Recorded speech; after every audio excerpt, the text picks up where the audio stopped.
Have you ever looked at a Chinese character and just wondered, where in the world did that shape come from? Well, today we're going to pull back the curtain and uncover the secret history hidden inside some of the most common characters. We're going to see how simple pictures grew into this incredibly powerful written language. Okay, take a look at these 4 characters. Now, if you're new to this, they might just seem like a bunch of abstract symbols, right? Just random lines inside a box. But what if I told you they're not random at all? What if they are actually little drawings hiding in plain sight? All right, let's get into it. To figure this out, we need to do a little time traveling. We're going way back, about 4,000 years, to ancient China. Now, I want you to picture a world with no paper, no pens. So how on earth did people write things down? They did it in the most natural way you can imagine. They drew what they saw around them. Using knives, they literally carved pictures of their world onto turtle shells and animal bones. And those simple drawings, they became the very first Chinese characters. And this super early form of writing actually has a name. It's called Kaoguan, or Oracle Bone Script. And this is the key to our whole investigation today. The first Chinese writers weren't just, scribes. They were basically artists, capturing reality with just a few simple lines. So let's put on our detective hats and crack the code of those 4 characters we saw at the start. We're going to break them down one by one, looking at everything from the stuff we see in the sky to the parts of our very own face. First up, we have coal, which is pronounced coal. This one is about as direct as it gets, really. The ancient character was just a simple drawing of an open mouth, a shape that anyone, anywhere, would understand instantly. And here you can really see that process of evolution. The original drawing had those soft curves, kind of like a real mouth. But think about it. Over thousands of years, writing became more common, and it's just way easier and faster to make straight lines. So those curves got straightened out into a simple square.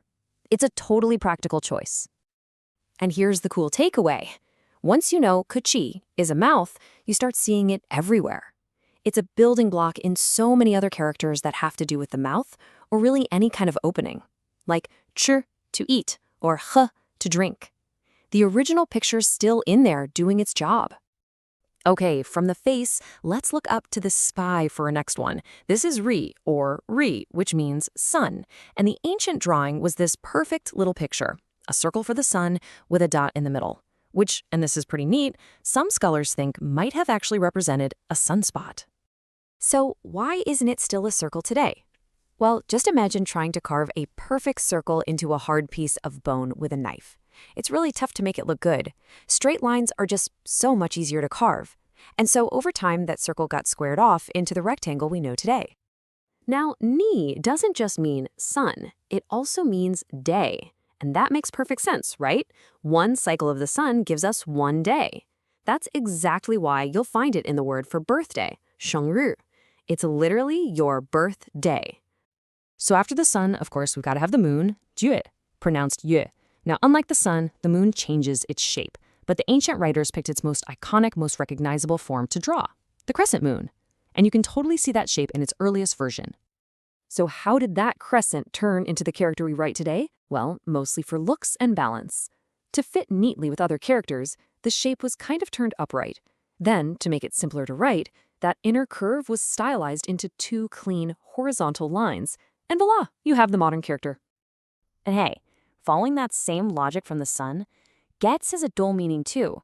It's not just moon, it's also month, which is tied directly to the lunar cycle.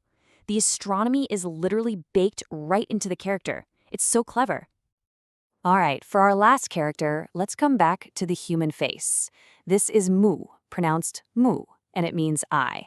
And its original form is just unmistakable. It is a literal drawing of an eye, just turned on its side, complete with the outline and a pupil right in the middle.